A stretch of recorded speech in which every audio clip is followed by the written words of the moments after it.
So let's start with Yogesh and Mankar here. Yogesh, if you are in the chat, let me know so that I can directly talk to you. If not, I'm just gonna leave the information here on the video for you to see if you're watching it later. Casey, welcome to the stream as well, my friend. Welcome.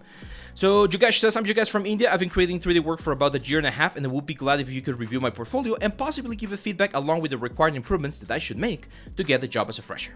I'm aware that there's a long way ahead, however, getting a specific opinion would really help. Let's take a look. Okay, so first thing I see, and this is similar to what I just talked about, I don't see a lot of complexity on the assets that I'm seeing in this particular portfolio. From this 6 assets that I see, 2 of them are repeated. We got the gun twice, and then 3 of them are very simple. This kind of stuff, the product modeling kind of stuff, I've done it before. I've actually gotten gigs about product modeling, and they pay really, really well.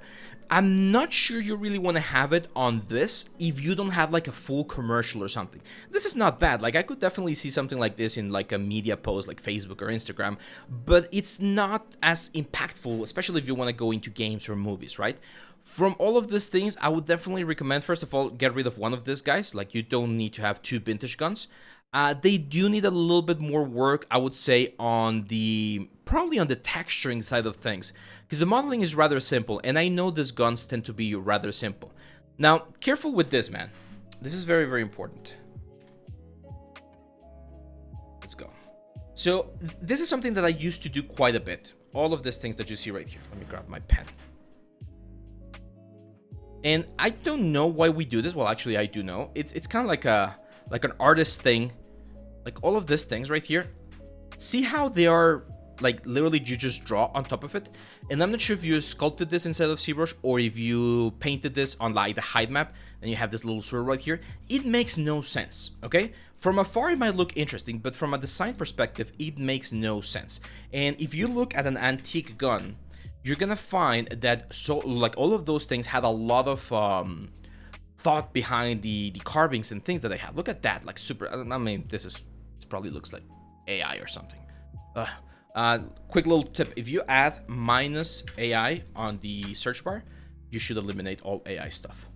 So yeah, for instance, this one right here, you're gonna see that we have some engravings and some lines and some swirls, but all of this have a thought process behind them, okay? It's not just like randomly placed things, okay?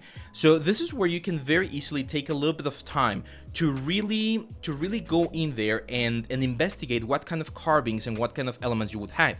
And since this is a flat UV, it's very easy to just design this in Photoshop and then just input it inside of Substance or any other software, and it's gonna map out perfectly. So that's one of those details that that you should try to do. Yeah, I learned that one a little bit ago, the -AI. It's very, very important, especially because Google gets you a lot of like that sort of stuff.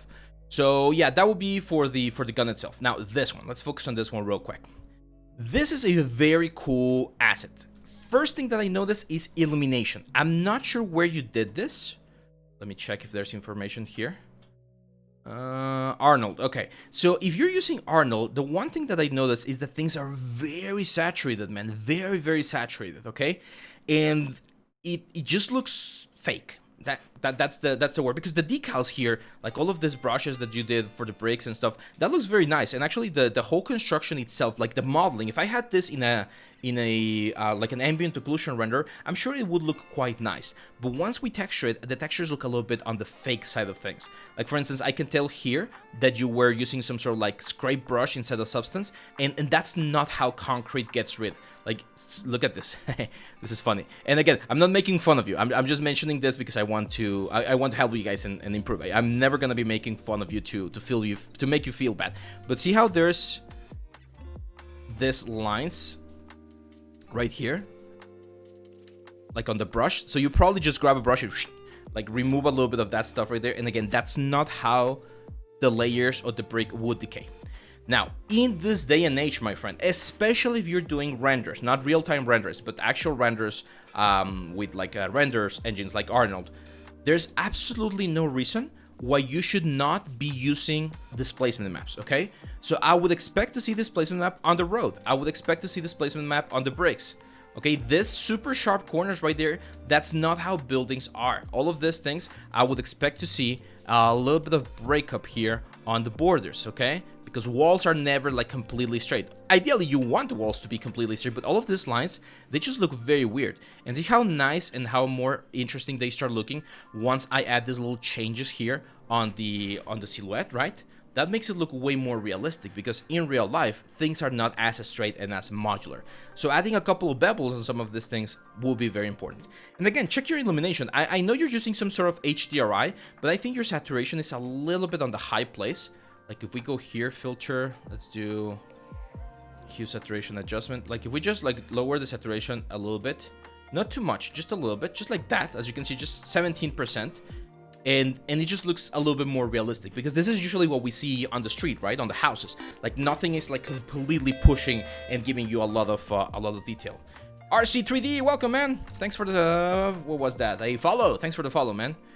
See, I actually like your night render a little bit better because you were able to turn on some of the lights. Now, if you're gonna do an interior right here, you need to add stuff on the interior as well. Some shelf, some like lamp, something, because right now it looks like an empty apartment, okay?